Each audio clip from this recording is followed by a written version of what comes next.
નમસ્કાર દર્શક મિત્રો, આપ જોઈ રહ્યા છો કેબીસી ન્યૂઝ. હવે છે અગત્યના સમાચાર.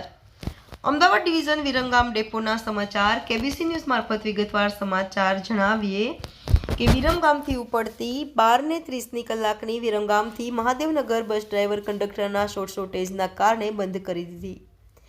એસટી નિગમે તાજેતરમાં જેવી જાહેરાત કરી હતી કે ગુજરાત રાજ્ય માર્ગ વાહન વ્યવહાર નિગમની બસ ગુજરાતના ગામડે ગામડે અને અંતરિયાળ વિસ્તારમાં પણ સેવા આપશે, પરંતુ નિગમની આ જાહેરાત પોકળ સાબિત થઈ છે. ગુજરાતના વાહન વ્યવહાર મંત્રી હર્ષભાઈ સંઘવી દિવસે ને દિવસે નિગમ મારફત પ્રજાની વધુમાં વધુ સેવા થાય તે માટે નવા રૂટો ચાલુ કરે છે.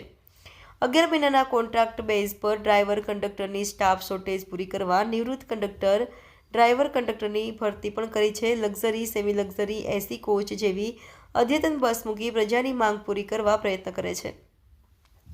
ત્યારે વિરમગામ ડેપોના ડેપો મેનેજર શ્રી પ્રજાની માંગને આલિયાની ટોપી માલ્યાને પહેરાવીને પ્રજાની માંગ પૂરી કરે છે. વિરમગામ ડેપોની વિરમગામથી મહાદેવનગર બસ બંધ કરીને માંડલવાળાની માંગણી. વિરમગામ માંડલ શરૂ કરી એટલે મહાદેવનગરવાળાની ટોપી માંડલવાળાને પહેરાવી અને નાગડકાના માજી સરપંચ ફોન કરતા સ્ટાફ શોર્ટેજનું બહાનું બતાવી દીધું અને માંડલવાળાની માંગણી પૂરી કરી. હવે ત્રીજો કોક જાગશે એટલે માંડલવાળાને સ્ટાફ શોર્ટેજના બહાના હેઠળ બંધ કરી દેશે અને ત્રીજો કોક માંગણી કરશે એટલે એની બસ ચાલુ કરી માંડલવાળાની ટોપી ત્રીજા લોકો માંગણી કરશે એટલે માંડલ બંધ કરી ટોપી ત્રીજાને પહેરાવાશે. આમ વહીવટીય અણઆવડતને હિસાબે એસટીના આવા અણઆવડતવાળા વહીવટથી પ્રવાસી જનતા ત્રાસી ગઈ છે. તો વિરમગામથી મહાદેવનગર તાત્કાલિક શરૂ થાય માટે વર્તમાન સરપંચશ્રીએ પત્ર વ્યવહાર કર્યો અને માજી સરપંચશ્રીએ ફોન દ્વારા ડેપો મેનેજરશ્રી પાસે માંગણી કરી. તો ડેપો મેનેજરશ્રીએ જે જવાબ આપ્યો તેનું રેકોર્ડિંગ આપણે સાંભળીએ. નમસ્કાર. રિપોર્ટર મુસ્તાકભાઈ મેઘાણી, કેબીસી ન્યૂઝ ભાવનગર. ચાલુ હે માંડલ કઈ વાત થાય હે, શું કારણ હે બધી? ડ્રાઈવર માટે છે બધું. પણ ડ્રાઈવર નું એટલે કઈ બંધ થઈ જાય રૂટ કઈ?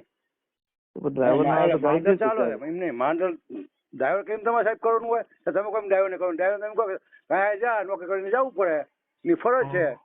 તમે કોઈ ડ્રાઈવર ના પડે નહીં જવું, આ વ્યાજબી સાહેબ? ડ્રાઈવર ખૂબ ના પાડે છે. તમે ડ્રાઈવર કહો નથી એમ અહીંયા કહું કરો તો ડ્રાઈવર બીજે જગ્યાએ રૂટમાં ચાલુ રહે છે, ડ્રાઈવર અહીં નહીં આવે? અહીંયા તો બીજો તમે કરવો પડશે ને એમને. એમને બીજો તમારે ચાલુ કરવો પડશે ને રૂટ. હાલો આ બંધ કરશો તો આ ડ્રાઈવરમાં શોર્ટેજ. ડ્રાઈવર શોર્ટેજ તો બંધ રાખી દો, રૂટ રાખો તો બીજા મોકલશો તો બંધ જ રાખ્યો ને. બંધ છે અને બીજા આ બસ ને હિતે બીજા નહીં જાય ને બસ તો. કઈ રીતે 10? હા હિતે જ આવે. આપણે જે ભાઈ મહાદેવનગર અમદાવાદ એ માંડલ કરવાની વાત થાય એટલે એની માગણી છે એટલે કે કોની માંગણી છે? અમારી માંગણી 2 વર્ષથી ચાલુ સાહેબ હે. આમાં 2 વર્ષ ચાલુ હે. બાજુમાં તમારા બાજુમાં કોણ છે? એ તો બીજા ભાઈ હે.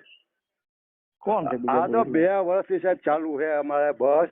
અને આ પેસેન્જર આવે છે, આમાં જવામાં તકલીફ પડે. આ લોકો માટે જ બસ બનાવી છે. બધી બસો લોકો માટે જ છે. તો પછી તો બંધ નથી કરી શકતા ને સાહેબ. આ બંધ ન થાય એક વસ્તુ. કોણે કીધું બંધ કરી? એવું અમે સમાચાર સાંભળ્યા કે આ બંધ થાય બસ, બરોબર. અને માનું કઈ વાત તમે જાઓ છો બસમાં? હા જાય જ છે ને. કેમ જાવ છો એટલે તમારે સાહેબ આવો સવાલ ન કરે મને જાવ નથી જતા. અમારા મહાદેવનગર હગાવાળા અહીંયા જવાનું આવે, આવવાનું આવે. અમારા ગામડા જતા હોય, સવલાણા જતા હોય, ઇંગળી વાળા જતા હોય, ખેરવાળા જતા હોય. તમે કોઈ જવાનું આ સવાલ છે તમારો મેનેજર થઈને? કેવી રીતે જવાબ દેવાય તમારે? એ તો તમે શીખો સાહેબ. હું સાહેબ સરપંચ રહી ચૂક્યો 5 વર્ષ, 20 વર્ષ પહેલા. એટલે તમે આ રીતે જવાબ ન દેવાય. તમે અધિકારી હોય, સક્ષમ અધિકારી હોય, તમે આ રીતે જવાબ દો કે તમે જાઓ બસમાં. આ પ્રશ્ન છે? તમે રૂટમાં ચાલુ કરતા બસ નો પેસેન્જર ફોન કરતા તમે કહો તમે જાઓ છો બસ? એ ગાડી છે ને ડ્રાઈવર માટે ડ્રાઈવર શોર્ટેજ ના કારણે રદ છે, બરાબર? કાયમ રદ થાય છે? ના ના કાયમ નહીં. એટલે આજે ડ્રાઈવર નથી એટલા માટે રદ છે. બરોબર. બાકી માંડલ ની વાત થઈને છે કહું તો એની રજૂઆત છે ભાઈ. માંડલ ની માંગણી છે. માંડલ માં બીજી મૂકો. આ તો તમે રેગ્યુલર રૂટ તમારે ભાઈ બીજી મૂકો.